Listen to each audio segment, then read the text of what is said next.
Hello बच्चों, let's see this question. A forming B forming C. The energy plot of the above reaction is as follows.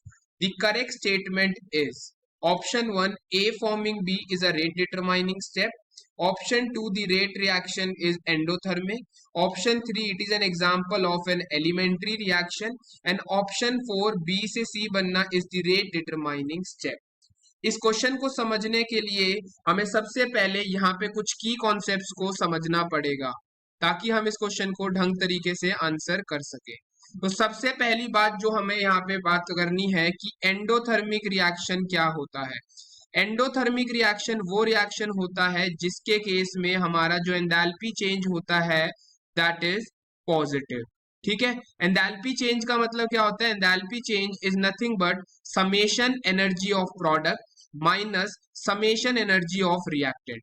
और अगर ये value positive आ रही है इसका मतलब energy of product is greater than energy of reactant, यानी एक एंडोथर्मिक रिएक्शन में प्रोडक्ट की एनर्जी रिएक्टेंट से ज्यादा होती है।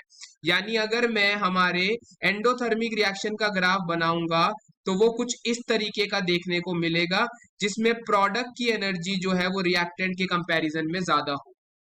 ठीक है, दूसरी बात जो हमें यहाँ पे समझनी है वो समझनी है कि रेट डिटरमाइनिंग स्टेप कैसे निकाला जाता है। कोई भी रिएक्शन अगर एक से ज्यादा स्टेप में देखने को मिलता है तो जो रेट डिटरमाइनिंग स्टेप होता है वो उस रिएक्शन का स्लोएस्ट स्टेप होता है।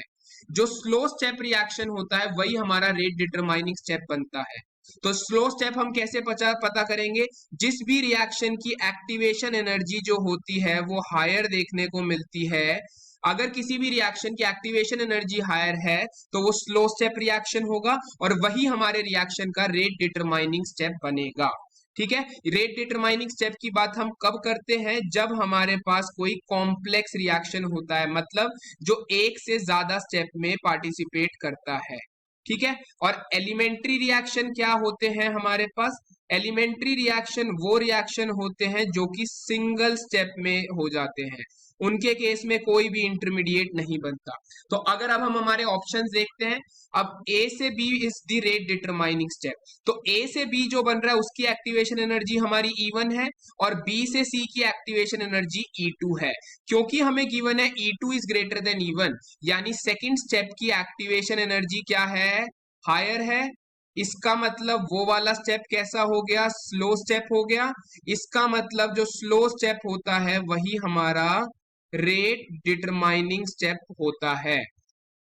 ठीक है जी, यानी हमारा ए से बी वाला जो है वो रेट डिटरमाइनिंग स्टेप नहीं होगा। दूसरा ऑप्शन है रिएक्शन इज एंडोथर्मिक, क्योंकि यहाँ पे हमारे प्रोडक्ट की एनर्जी रिएक्टेंट के कंपैरिजन में कम है, यानी ये एंडोथर्मिक नहीं है। ये कैसा रिएक्शन है? एक्सोथर्मिक है।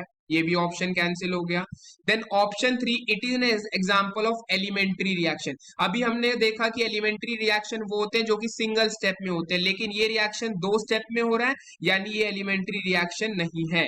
यानी हमारा करेक्ट आंसर है ऑप्शन 4 कि बी से C is the rate determining step, because उसकी एक्टिवेशन एनर्जी ज्यादा है, यानी वो स्लो स्टेप है and it is the rate determining step. I hope you understood it well. All the best, thank you.